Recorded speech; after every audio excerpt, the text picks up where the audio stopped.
Senator Bernie Sanders and Representative Pramila Jayapal on Wednesday introduced legislation to make college tuition free for millions of Americans, paid for by a new tax on Wall Street trades. The College for All plan would make community college and trade school tuition free for everyone, and it would eliminate tuition at public four-year colleges and universities for students from families earning less than $125,000 per year. It would also make tuition free at private historically black colleges and universities and other minority-serving institutions for students from families in that income bracket. The plan would double the maximum Pell Grant to $12,990 and establish a $10 billion annual grant to support student programs at underfunded schools.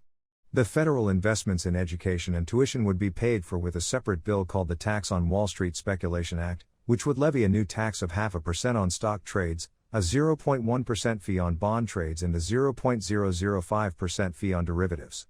This isn't the first time Sanders has pushed for a financial transaction tax. He floated the idea during his presidential campaign in 2016 and introduced legislation containing the tax in 2019.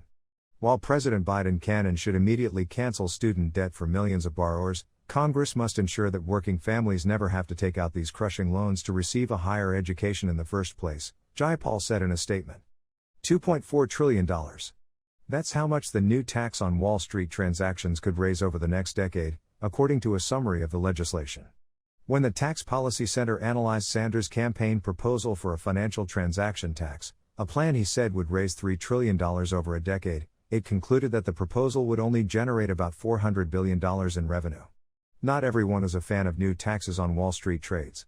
A financial transaction tax would decrease returns for people saving to buy a house, pay for college or retire, Tom Cadman, executive vice president of the U.S. Chambers Center for Capital Markets Competitiveness, said in a statement reported by CNBC in 2019.